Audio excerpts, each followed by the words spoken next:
आय धर्मस्य प्रथमायेन तरस्य च कि अवतीर्णो हि भगवान अंशेन जगदीश्वर।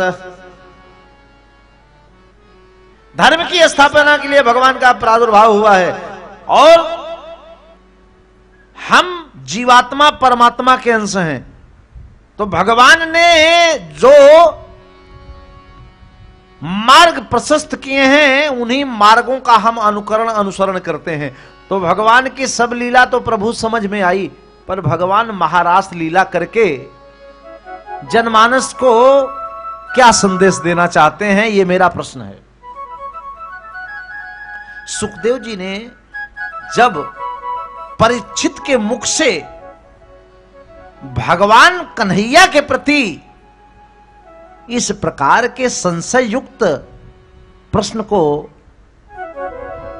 जैसे महाराज सुखदेव जी ने श्रवण किया, सुखदेव जी को बिल्कुल अच्छा नहीं लगा। सुखदेव जी महाराज ने परीक्षित से कहा कि परीक्षित, 5 दिन से मैं समाधिष्ट होकर के भगवान के मधुर चरित्रों का रसास्वादन तुमको कराता आ रहा हूं। अब भगवान के चरित्र पर तुमको संशय हो रहा है।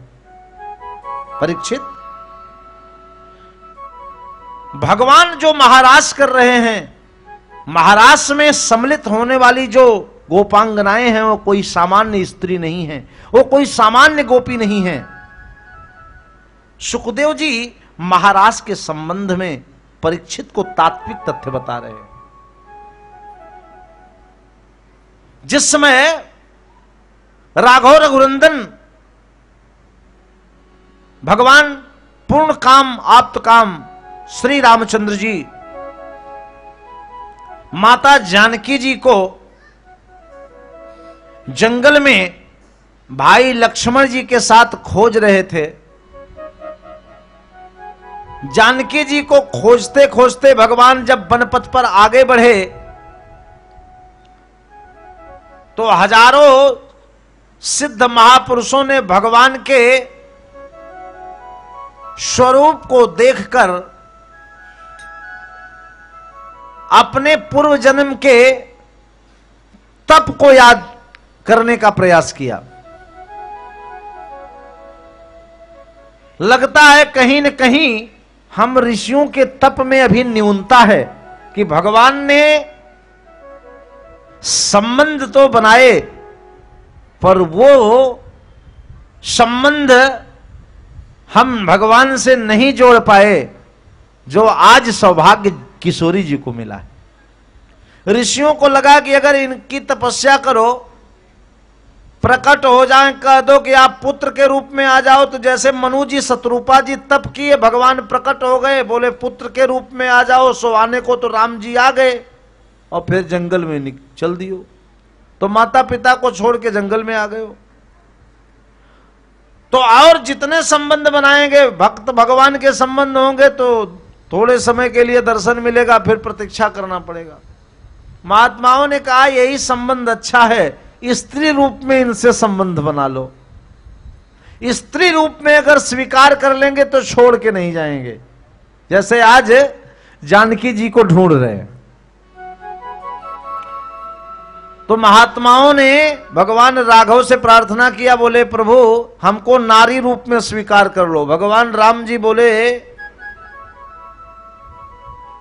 भक्तों, इस जन्म में तो मैंने एक नारी का व्रत लिया है, मर्यादा पुरुषोत्तम हूं, मर्यादा का उल्लंघन होगा।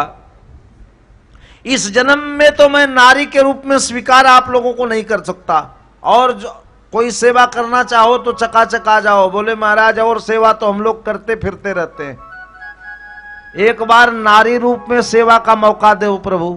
भगवान बोले रामावतार में नहीं, लेकिन जब मैं कृष्णावतार लूंगा तो जितने आप दाढ़ी वाले महात्मा लोग हो, हजारों हजारों वर्ष तपस्या किए हो, सब गोपी बन के वृंदावन आ जाना, वहीं मैं तुमको स्वीकार कर लूंगा। तो ये साधारण गोपियां नहीं है, ये सब हजारों हजारों वर्ष भगवान के लिए तप करने वाले महात्मा लोग हैं, ये गोपी बन के आए हैं। दूसरा कारण, ये रास कोई सामान्य रास नहीं है। सुखदेव जी महाराज परीक्षित के संशय को समाप्त कर रहे हैं।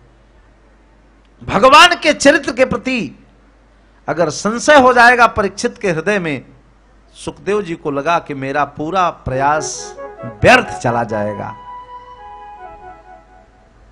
महाराज परीक्षित को सुखदेव जी समझा रहे हैं, परीक्षित, हमारे सनातन धर्म में वेद भगवान की वाणी को श्रेष्ठता दी जाती है। सर्वोत्कृष्ट ग्रंथ है हमारे सनातन धर्म में वेद, वेद भगवान।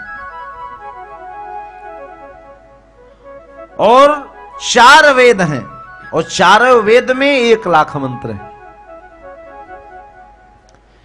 1 लाख मंत्र हैं, और 3 कांड बनाए गए हैं, कर्म कांड, ज्ञान कांड और उपासना कांड।